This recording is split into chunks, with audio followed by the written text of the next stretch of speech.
Hello बच्चों, कैसे हैं आप। उम्मीद करती हूँ आप बढ़िया और एकदम मज़े में होंगे। आइए बच्चों, आज हम संज्ञा के बारे में जानें। संज्ञा यानी कि नाउन। सबसे पहले पढ़ेंगे हम संज्ञा की परिभाषा। तो बच्चों, संसार में प्रत्येक वस्तु और प्राणी का नाम होता है, उसकी पहचान होती है। किससे?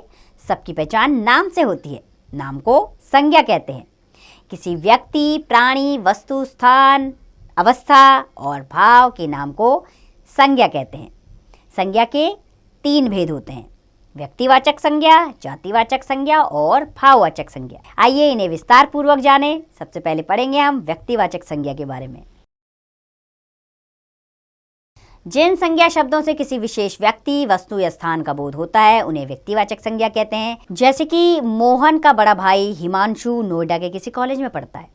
इसमें मोहन, हिमांशु और नोएडा क्या है? व्यक्तिवाचक संज्ञा है। अगला वाक्य है, पिछले साल हम बद्रीनाथ धाम के दर्शन करने गए थे। इसमें बद्रीनाथ व्यक्तिवाचक संज्ञा। हिमाचल प्रदेश की राजधानी शिमला के सेब बहुत प्रसिद्ध हैं। इसमें हिमाचल प्रदेश, शिमला और सेब क्या हैं? व्यक्तिवाचक संज्ञा। तो बच्चों, इसमें व्यक्ति है इन वाक्यों में मोहन और हिमांशु, वस्तु है सेब और स्थान है नोएडा, बद्रीनाथ, हिमाचल प्रदेश और शिमला। ये सभी क्या हैं? व्यक्तिवाचक संज्ञाएं हैं। अगली संज्ञा का भेद है जातिवाचक संज्ञा। जिन संज्ञा शब्दों से एक ही प्रकार की सभी वस्तुओं या प्राणियों का बोध होता है उन्हें जातिवाचक संज्ञा कहते हैं। जैसे व्यक्ति जातिवाचक संज्ञा के अंतर्गत जो आते हैं, जैसे आदमी, औरत, पुरुष, स्त्री, माली, धोबी, दुकानदार, किसान आदि, ये शब्द जातिवाचक संज्ञा है। प्राणियों के नाम भी आते हैं, जैसे बकरी, कुत्ता, घोड़ा, गधा, तोता, कौवा, कोयल, मक्खी, पशु, पक्षी, जानवर आदि, ये सब जातिवाचक संज्ञा है। वस्तुओं के नाम भी होते हैं, जैसे किताब, कॉपी, फल, फूल, सब्जी, कुर्सी, खिलौना, ये सब जातिवाचक संज्ञा के शब्द हैं। स्थानों के नाम जैसे स्कूल, नगर, मकान, बाजार, मैदान, शहर, गांव, देश आदि, ये सब जातिवाचक संज्ञा के शब्द हैं। तीसरा भेद है संज्ञा का भाववाचक संज्ञा। जिन संज्ञा शब्दों से किसी गुण, दोष, अवस्था या भाव आदि का बोध होता है उन्हें भाववाचक संज्ञा कहते हैं।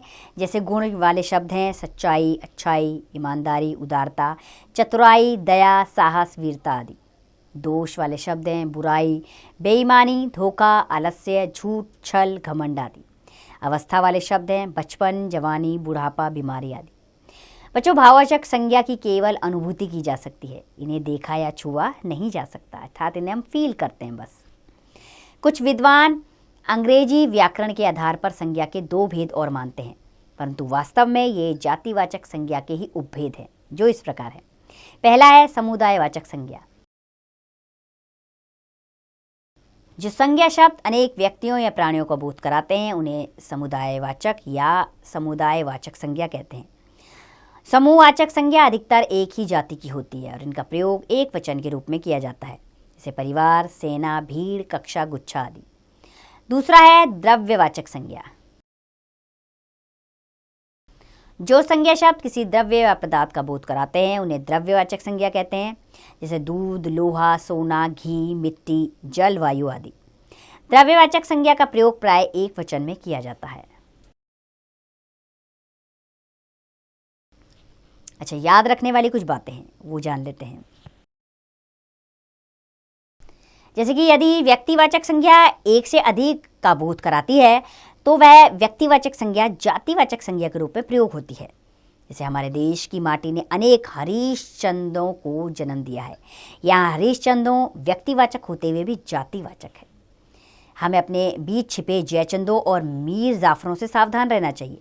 यहाँ जयचंदों, मीर जाफरों एक व्यक्ति का नाम है, लेकिन जातिवाचक के रूप में इसका प्रयोग हुआ है। हमारे देश में हर युग में सीताएं और सावित्रियां जन्म लेती हैं। सीताएं और सावित्रियां क्या हैं? जातिवाचक संज्ञा के रूप में इनका प्रयोग हुआ है ये व्यक्तिवाचक संज्ञा, लेकिन यहाँ पर जातिवाचक के रूप में ये प्रयोग में हुई है, अतः यह जातिवाचक संज्ञाएं हैं। और क्योंकि ये विशेष व्यक्तियों का नहीं वरन संपूर्ण जाति का बोध करा रहे हैं, इसलिए ये जातिवाचक संज्ञाएं हैं। यदि कोई जातिवाचक संज्ञा किसी विशेष व्यक्ति या वस्तु के लिए प्रयोग होने लगे तो वह व्यक्तिवाचक संज्ञा बन जाती है। जैसे गांधी ने हमें सत्य, अहिंसा और बंधुत्व का रास्ता दिखाया। शास्त्री छोटे कद के थे लेकिन अत्यंत साहसी व्यक्ति थे। राजनेता होने के अतिरिक्त नेहरू के अच्छे लेखक और चिंतक भी थे। तो बच्चों, इन वाक्यों में गांधी, शास्त्री और नेहरू सामान्य रूप से जातियों को प्रकट करते हैं, लेकिन यहाँ ये क्रमशः महात्मा गांधी, लाल बहादुर शास्त्री और जवाहरलाल नेहरू के लिए प्रयुक्त हुए हैं। अतः यह व्यक्तिवाचक संज्ञाएं हैं, अर्थात जातिवाचक होते हुए भी व्यक्तिवाचक के रूप में इसका प्रयोग यहाँ पर हुआ है। आइए अब भाववाचक संज्ञाओं की रचना जान लें। कुछ संज्ञाएं जो मूल रूप से भाववाचक होती हैं, लेकिन कुछ भाववाचक संज्ञाओं की रचना की जाती है। भाववाचक संज्ञाओं की रचना करने के लिए शब्दों में प्रत्यय जोड़े जाते हैं। ये भाववाचक संज्ञाएं 5 प्रकार के शब्दों से बनाई जाती है। संज्ञा शब्दों से, सर्वनाम शब्दों से, विशेषण शब्दों से, क्रिया शब्दों से और क्रिया विशेषण शब्दों से।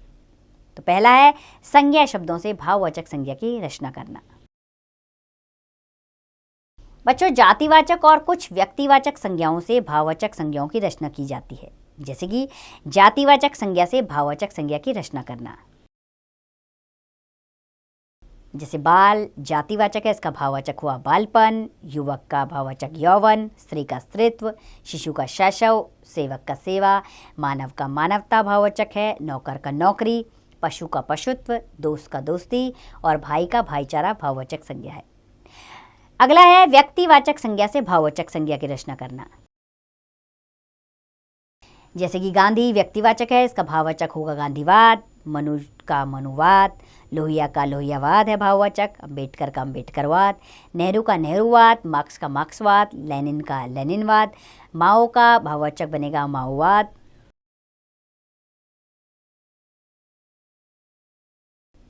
अगला है बच्चों सर्वनाम शब्दों से भाववाचक संज्ञाओं की रचना करना। कई सर्वनाम शब्दों से भी भाववाचक संज्ञाओं की रचना की जाती है। जैसे अपना एक सर्वनाम शब्द है, इससे भाववाचक बना अपनापन या अपनत्व। पराय से परायपन या परपत्न। निज से निजत्व या निजता। स्व से स्वसत्व। आप से आपा है भाववाचक संज्ञा।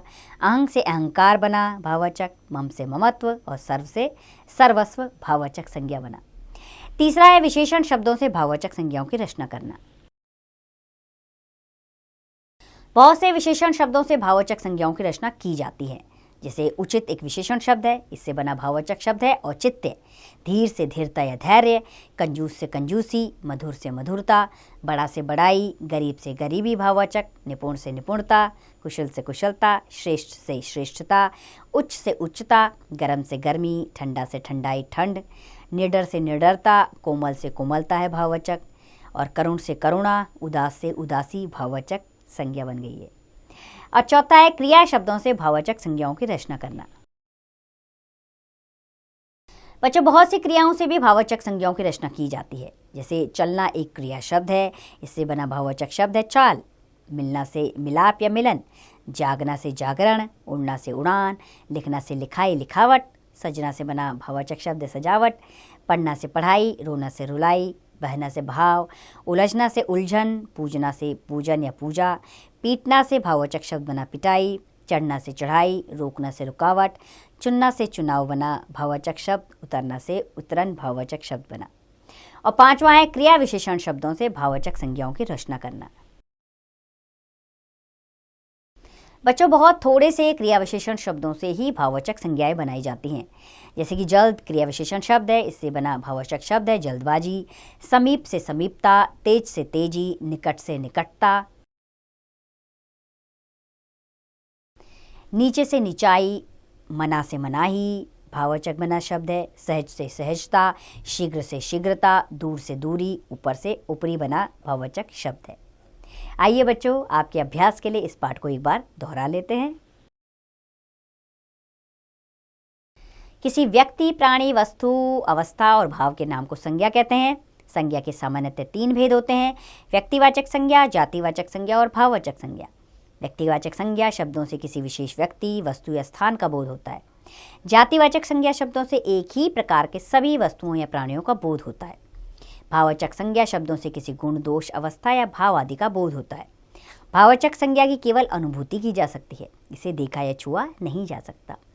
यदि व्यक्तिवाचक संज्ञा एक से अधिक का बोध कराती हो तो वह व्यक्तिवाचक संज्ञा जातिवाचक संज्ञा के रूप में प्रयोग होती है। यदि कोई जातिवाचक संज्ञा किसी विशेष व्यक्ति या वस्तु के लिए प्रयोग होने लगे तो वह व्यक्तिवाचक संज्ञा बन जाती है। भाववाचक संज्ञाएं 5 प्रकार के शब्दों से बनाई जाती हैं। संज्ञा शब्दों से, सर्वनाम शब्दों से, विशेषण शब्दों से, क्रिया शब्दों से और क्रिया विशेषण शब्दों से। भाववाचक संज्ञाओं की रचना करने के लिए शब्दों में प्रत्यय जोड़े जाते हैं। तो बच्चों, उम्मीद करती हूँ मैं संज्ञा ये अध्याय आपको अच्छे से समझ में आया होगा। अब आपने इसका लगातार अभ्यास करना है ताकि आप इसमें दक्ष हो पाए। अब इसका अभ्यास कार्य आप स्वयं कीजिए।